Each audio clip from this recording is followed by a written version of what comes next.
But anyway, it's good to see each and every one of you here again. Like I said, it's good to have y'all here. I know a lot of things are going on. A lot of this virus stuff is going on, and that's why we need to get together as much as we can safely to the point where we can turn around and fellowship and encourage, as we talked about last week.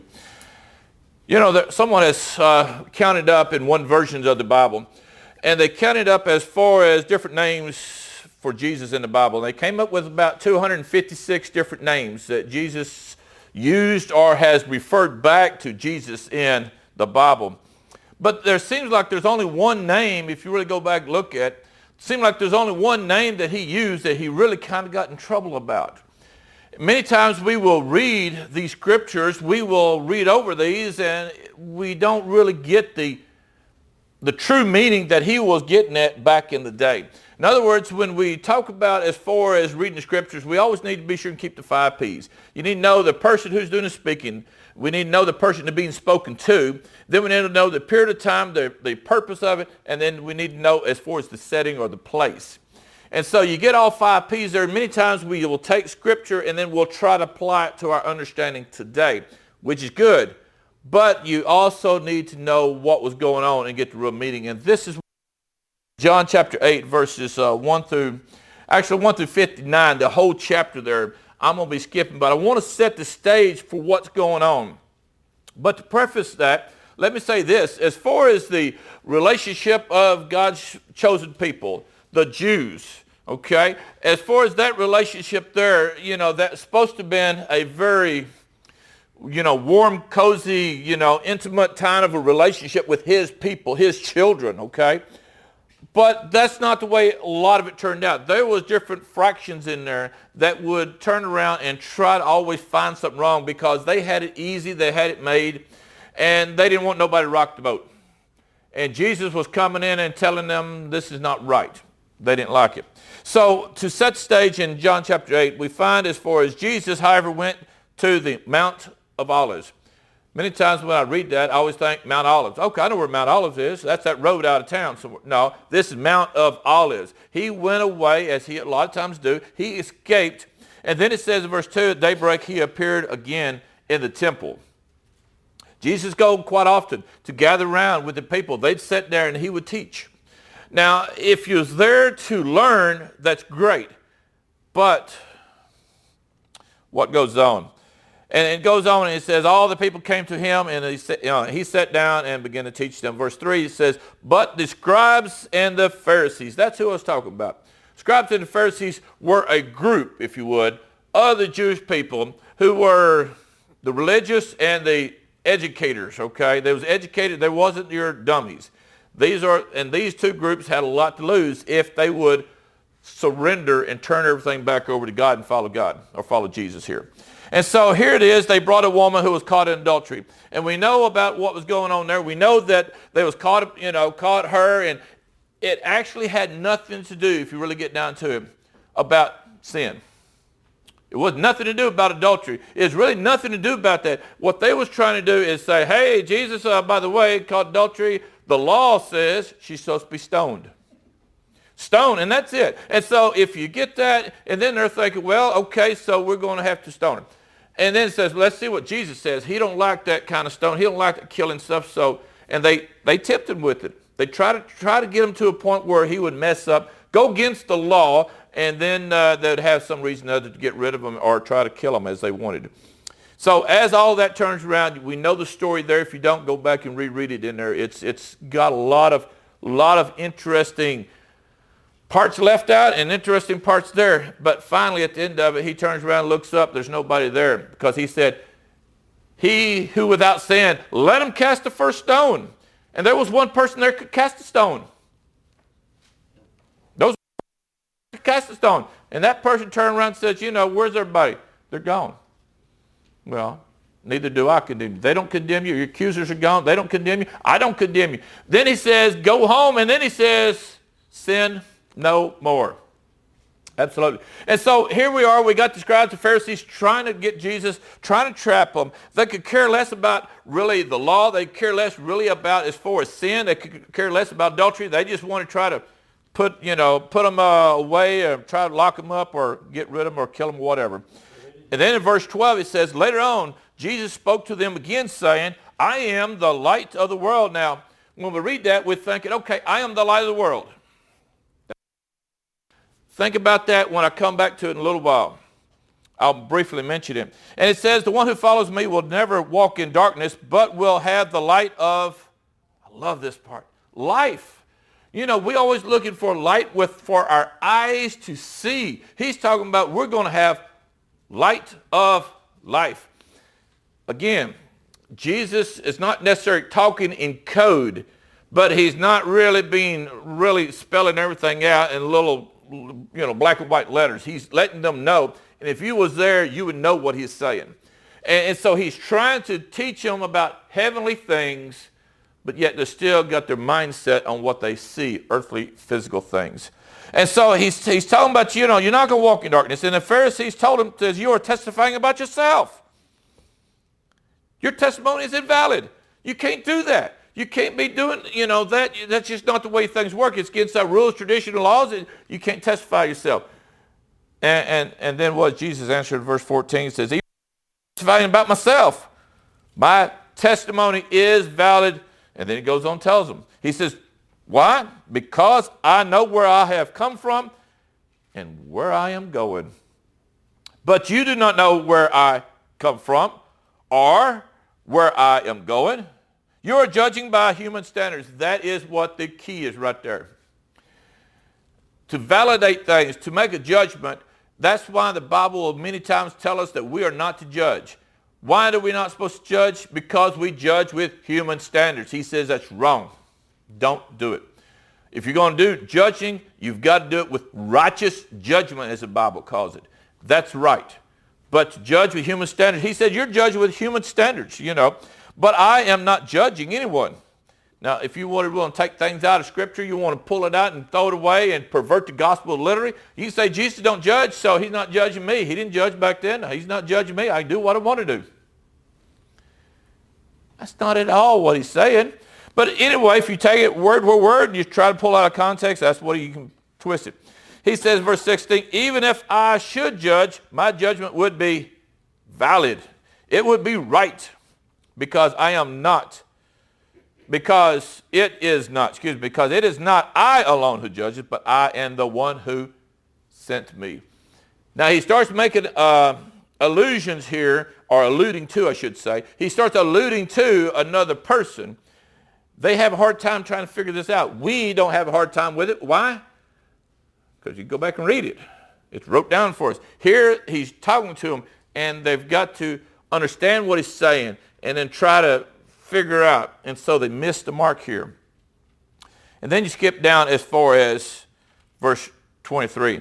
And then he says, he told them, says, you are from below. I am from above. You are of this world, but I am not of this world. That is why I told you that you will die in your sins unless you believe that I am. You will die in your sins. Then they asked him, who are you? And we read this and we just think, who are you? He just told them something that's very, very profound. I mean, it is very profound, but when we read it, we don't have that same kind of impact. It really don't mean that much to us. It's just, okay. So he's talking about, you're going to do what? You're going to, not die. You're going to die in your sins if you don't believe me, so I'm going to give you life. Well, like, who are you? What does that mean? But for the Jews, they understood exactly what he was saying. For the Jews, they knew exactly what he was ultimately saying without saying it. And that's what we need to talk about here. And so he's talking about, unless you believe that I am what? What's that mean? It don't even make sense. But we can understand. The question says, well, who are you? But they're asking, saying, who are you? That is what they're really saying. They got a lot of emphasis here because they caught it. They caught it. They just don't have enough evidence yet to try to do something.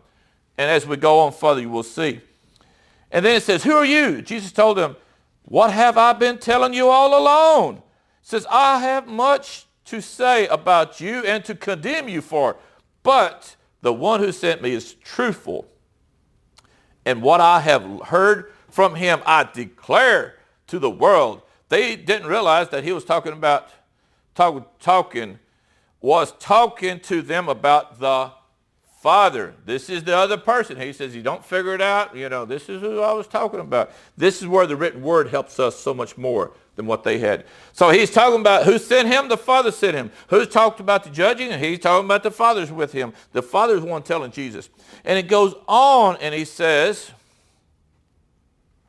as far as talking about the Father there in verse 28, and so Jesus told them, says, when you have lifted up the Son of Man. See, he didn't say, Jesus, when you lift me up. No, he says, when you lift up the Son of Man, then you will know that I am. There goes that phrase again. It just kind of neat little name, I am. What does it mean? It means a lot to him. And that I do nothing on my own authority. Instead, I speak only what the Father has. Moreover, the one who sent me is with me. Is with me. He has never left me alone because I always do what pleases him. If Jesus didn't do what pleases the Father, then he would not be with them. He could not be with them. It'd be a contradiction. It'd be some kind of a repelling force, if you would. It cannot be, but Jesus is totally God as well as totally in obedience physically and spiritually as well as fleshly, I should say. That harmony there is, and that's why the Father's always with them. And so he goes on and then says that he never left them. And it says in verse 30, while he was saying these things, many believed in him. So Jesus told those Jews who had believed in him, if you continue in my word, you are really my disciples, and you will know the truth, and the truth will set you free. That's right. Will set you free. Boy, that's another one of those trigger words. He says, I am. That's a trigger word for him. Then he says, free, and that's a trigger word. They're like, boy, Jesus really, if you want to know it, he's attacking them. To us, we kind of look like, oh, that's really neat words. But for Jesus here, he is actually attacking them to where they're like shaking their boots, and some of them, like the scribes and the Pharisees, they're really getting mad. We read this, do you get mad? No, because we don't live in that same situation at that time frame that Jesus is, and the Jews were there. And so for us, it don't really offend us. It don't really matter. But he's offending them. He is getting, just like you'll see what it leads to after all this. But for me, it sounds good writing, And it talks about, as far as your sins, and it says, the truth will set you free. Oh, and they replied, we are what? Abraham's descendants, and have never been slaves to anybody. I can see them holding their head up, saying, look at me. I'm Abraham's descendant. I've never been a slave to nobody, and you're saying I'm going to be set free? How can I be set free? How can I be set free? I am free. Why? Because I'm Abraham's descendant. Look at me. I'm somebody. And so that's what they're saying is like, you're getting underneath my skin, Jesus. Now, what do you mean here? And so we go on, we'll find out what he's talking about. And it says, how can you say that you will set us free? In verse 34, Jesus answered them, truly, I tell all of you with certainty. I'm not guessing. I'm not thinking. I'm not just kind of whimsical about this. No, I'm telling you with certainty that everyone who commits sin is a slave of sin. They're like, huh? Now see, Jesus, remember, he's talking more about spiritual things. The Jews here are thinking about physical things. And so when you have these things here, they're trying, and they have this, and some who wants to hear, they're going to believe, they're going to hear, they're going to believe, they'll understand. And so he tells them about this slave of sin. They're thinking freedom. I'm free as a human being. I'm free as a person. Jesus is not talking about that kind of freedom. He's talking about free from sin. And he goes on and explains, if you commit sin, you are a slave of sin. That means you're not free. You're a slave. And if you're a slave, then you're not free. I mean, how many times I can say that back and forth, it still means the same thing. And so they are having a hard time here about this being free. And it says here Verse 35, the slave does household forever, but the son does remain forever. In other words, you're going to be a slave to sin, you're not going to be in God's household. But if you're going to be his child, as he refers to here, his son, you'll be in a house. How long? You'll remain forever. In verse 36, so if the Son sets you free, you will be what? Free indeed. I'm a descendant of Abraham. I'm free. I've never been a slave. I'm free. Jesus, I have no idea what you're talking about, but it don't apply to me. And then verse 37, it says, I know that you are Abraham's descendant. He says, guys, get off this stuff. I know you're Abraham's descendant. I know this stuff. And matter of fact, let me tell you something else. It says, yet you are trying to kill me because you've not received what I've told you. In other words, hey, you're not listening. Imagine that. So he goes on, and then in verse 38, he says, I declare what I have seen in my Father's presence, and you are doing what you have heard from your father. They replied to him, our father is Abraham! Exclamation point. Now they're getting mad. They're getting that blood flowing, the adrenaline going, and says, our father is Abraham! Explanation point here. And Jesus told them, says, if you were Abraham's children, you would be doing what Abraham did. But now you are trying to kill me, a man who has told you the truth that I heard from God. Abraham would not have done that. You are doing your father's actions. They told him, you are... Oh, it goes on verse 4. It says, you are doing your father's actions. They told him, we are not illegitimate children. We have one Father, God himself. Now you see what he's talking about there? To us, we read it about free. Okay, fine, I get that. Freedom and free from sin, free from, all this, bureaucracy and all that kind of stuff. We got our liberties and all. But that's not really what they're talking about. They're talking about, hey, I'm never a slave. I've always been free. And he's trying to let them know, hey, he's talking about spiritual things. He's talking about you commit a sin, you're a slave, get free. I can set you free. Here's what he's trying to tell them. They're like, I'm free. Why? I'm Abraham's descendant. And now you are calling me that I'm not Abraham's descendant? You're saying I'm an illegitimate child? Woo, now you're talking about flying in somebody's face. You start attacking a Jew's heritage, you've got a fight on your hands. Jesus is not trying to attack their heritage. Jesus is trying to wake them up to the fact of the spiritual realm. Wake them up to sin. Wake them up to their, hey, what you've been thinking and what the Pharisees have been teaching you is not right. And so all this, and then he turns around. He goes even further. He goes even further, and then Jesus turns around and he says there, talking about as far as illegitimate children, it says we have one Father. And then it says who? God. Remember that. God himself. Verse 42. Jesus told them, if God were your Father, you would have loved me because I came from God and am here. I have not come on my own accord, but he sent me. Then you skip on down. We're getting close to the end of the chapter. It says, truly I tell all of you with certainty, if anyone keeps on word, he will never see death. You're talking about Jesus is just getting these people riled up. He's attacking them without attacking them. He tells them, I am. And then he tells them, you are slaves. And they say, no, I'm free. And then he tells them around, you follow me, you listen to me, you're not going to die. They're like, okay. So now they're trying to wrap their heads around this stuff.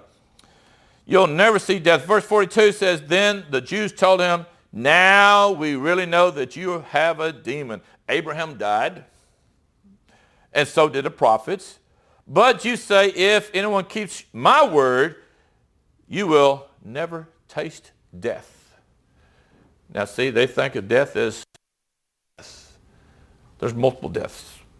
And that's what he's talking about here. He's talking about there's a physical death and there's a spiritual death. They're talking about the physical death. Jesus is talking about the spiritual death. And so they're not trying to get this, about free from sin and be able to have God, and then they're talking about, well, we're never free, never been slaves, so we've always been free. Why? Because Abraham's descendant. And so they're not meeting them out, except some of them are believing, some are learning, some are being educated, and they're looking for the truth, and they're finally finding it. Verse 53, it says, you aren't greater than our father Abraham.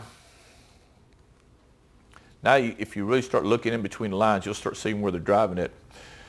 Jesus says, hey, you'll never taste death. You do what I say. You follow me. You'll never taste death. Well, wait a minute. Abraham died. He died. The prophets died. Jesus, are you saying that you are greater than Abraham, our father? Now you see where they're going. They're trying to find a fight and try to find where he's wrong and trying to make Jesus say something he's not. And Jesus in 54 answered, if I were trying to glorify myself, my glory would mean nothing. It is my Father who glorifies me, of whom you say is your God. The one who glorifies me, I could glorify myself, it wouldn't mean nothing, but God is glorifying me. And by the way, he's your God.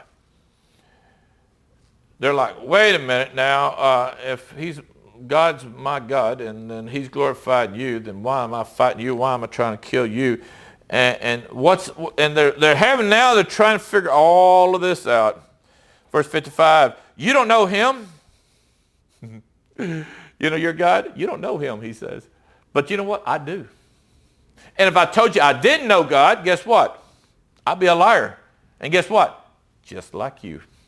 Oh, you talking about call them a liar, saying that they don't know their God, saying that they're not free, saying they're, basically they're taken as an illegitimate child, and then they turn around and, there's a lot more still going on here. And it's about ready to culminate and to hit the pinnacle, as you can call it, coming up. And then it goes on. It says, the latter part of verse 55, but I do know him and keep his word. That's talking about God. Verse 56, your father Abraham rejoiced that he would see my day. And he saw it and was glad. Then the Jews asked him, you're not even 50 years old, yet you have seen Abraham? Jesus told them, truly, I tell all of you with certainty, before there was an Abraham. Before there was an Abraham. Guess what? Before Abraham before Abraham, I am. In verse 57.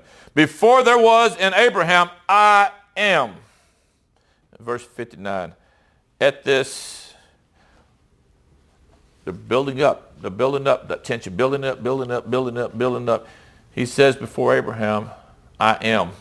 And then the next verse it says, at this, they picked up what? Stones. Yes, they picked up stones to throw at him because Jesus hit him, but Jesus hit himself and went out of the temple. They started picking up stones. I don't know about you, but what Jesus has said at this point, don't make me mad. It don't get underneath my skin. But they're ready to kill him. They're ready to pick up stones and stone him. And according to the law, they, in their minds, had a perfectly right legal obligation to stone him. And if they didn't stone him, they could be stoned or put in jail. Now, what is he really saying here? Evidently, it's obvious that Jesus made him mad. But what did he say to make him upset? What does all this mean, before Abraham was, I am? What's the big deal? Well, it is a big deal. Centuries ago, we got to keep this back in context. So we go back centuries.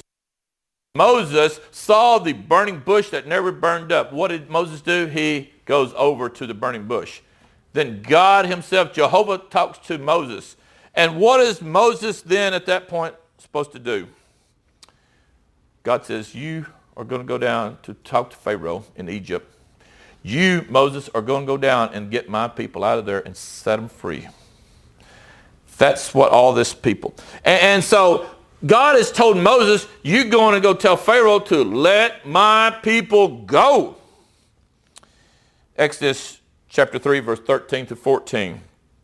But Moses said to God, if I come to the people of Israel and say to them, the God of your fathers has sent me to you, and then they will ask me, what is his name? To them, and who? Wasn't Moses, but God said to Moses, I am whom I am. Say this to the people of Israel, I am has sent me to you.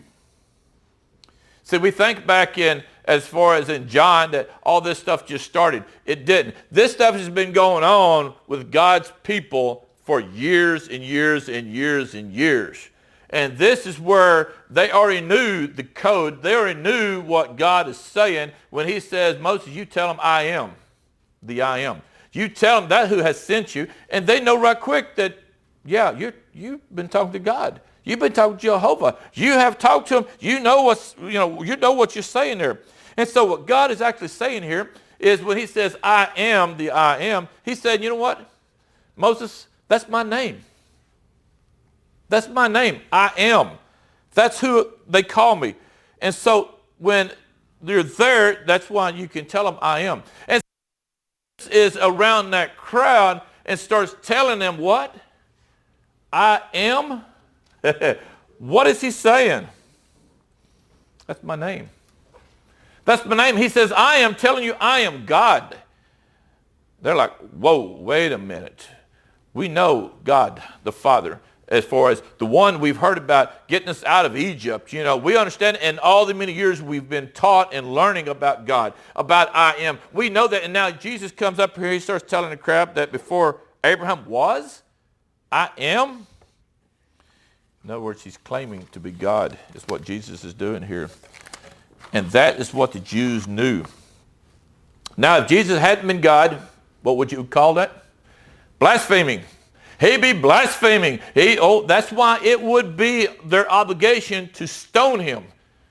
And that's why they started picking up stones and ready to stone Jesus, because they was thinking fleshly terms, earthly terms. They wasn't thinking about the spiritual things. But Jesus is claiming to be God, and he is, and so it's not blaspheming. And that's the reason why they're having all these issues here, trying to understand. And it's interesting, not only in this chapter does Jesus say that I am, and in Exodus, many other scriptures as well. And so every time you see Jesus, when he turns around and says things like, I am the way, the truth, and the life. What's that really saying? I am. He says, God is the truth. God is the life. God is the way. If you really put it down what he's actually trying to tell us, that is exactly what he's trying to tell you. He says God is the life. God is, the way, the truth, and the life. And then it says, I am the resurrection. See, many people think, well, I am. Oh, you just mean that Jesus is the resurrection. No, he's saying I am. He means God. God is the resurrection, He says, I am the good shepherd. If we go back and think through the Jewish mentality here, God's chosen people, we go back then, you'll find out that he's saying is God is the good shepherd. That's really what he's saying. When he says I am, he is referring to being God. How do we know that? Well, you can go back and you can look it up as far as what it means like back in the Greek, the terms I am. And especially in John chapter 8. It says the Greek phrase, it's ego, and it's E-I-M-I. Emi? I know I'm butchering that, but it's ego, M-I. And ego means what? I. And then you have E-I-M-I, which means I am. And so, egotism is one of the words. Egotism, right. But he's not talking about egotism. He's talking about ego, E-I-M-I. E-I-E-I-M-I. And he's saying basically I, and then he's being repetitive, saying I am. That's literally what it means. It says I am the I am. That's redundant, but that's okay. And what he's trying to say to him is I am God.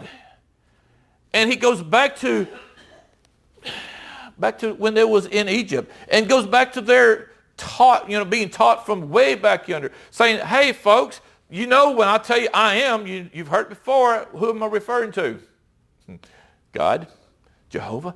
And that's what Jesus is doing here. And that's why when we see I am, we need to think about that's the authority of God there. That is Jesus saying, I am God. He says, God is a good shepherd. God is the way, the truth, and the life. God is the resurrection and life.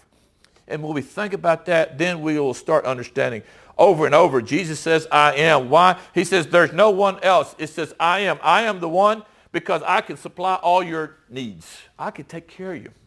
Nobody else can like I can. I can. And it's interesting. Someone put it this way. Science has always said we need 4 things to survive. 1, we need water. 2, we need air. 3, we need food. 4, we need light. And what does Jesus say? He says, I am the living water. I am the breath of life. I am the bread of life. And I am the light of the world. All 4 things. If you want to follow science, then follow science. It tells you can't survive without these 4.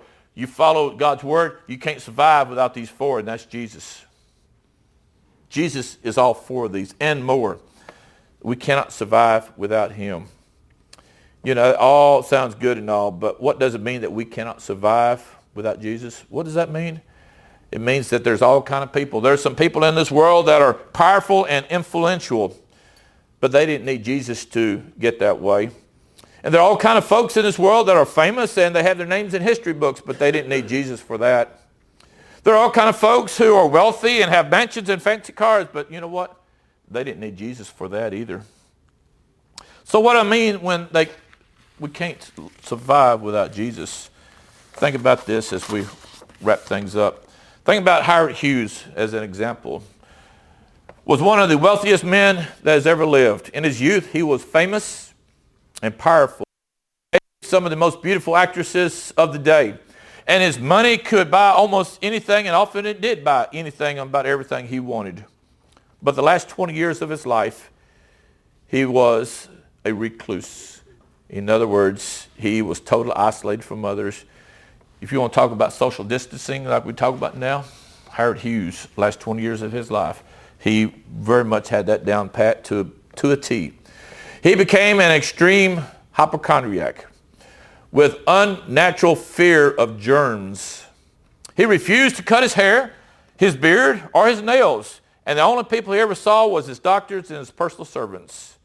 And guess what? When he died, nobody really cared. The only thing they was cared about is money, his wealth. What can I get? They care less about him. People who depend upon their money, their fame, their power for their survival are doomed to disappointment. That's why Jesus said, do not lay up for yourselves treasure on earth where moth and rust destroy and where thieves break in and steal. Do not lay up for yourselves treasures in heaven where neither moth, but lay up treasures, let me say it right. But lay up for yourselves treasures in heaven, where neither moth nor rust destroys, nor where thieves do not break in and steal. For where your treasure is, there your heart will also be. Matthew chapter 6, verse 19 to 21. So where's our heart? Where's our treasure? Paul, in wrapping things up, said it the best about Jesus. And he put it this way. He says, I am not ashamed, for I know. Now I'm guessing, I'm thinking, he says, I know whom I have believed and am persuaded that he is able to keep that which I have committed to him until that day. 2 Timothy chapter 1, verse 12. Paul is saying this, I can trust Jesus. I can trust him. I can trust Jesus to protect everything that I leave in his care. But I can't trust the things of this world. I can't trust the things of this world to last. I cannot trust the things of this world to protect me. I cannot trust the things of this world to help me survive. But I can trust Jesus because he is the great I am. And in him, I can survive. The question this morning is, do you know Jesus? That's what Jesus was talking to, the Jewish people. The person that you're supposed to serve, you don't know him. I do know him. And so he's asking the question for us even today. Do we know Jesus?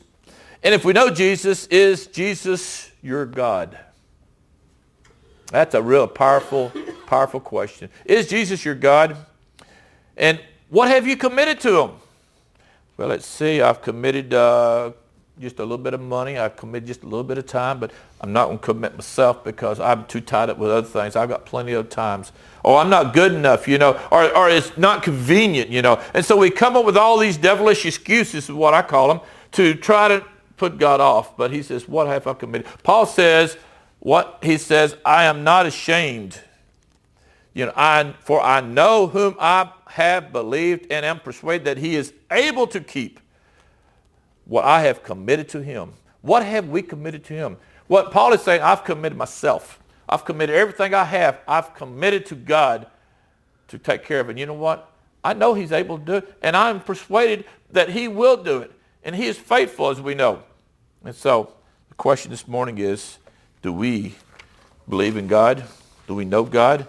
Is he our God? Put it that way. And then what have we committed? Have we got all our treasures in him in heaven? If not, there's no better time than now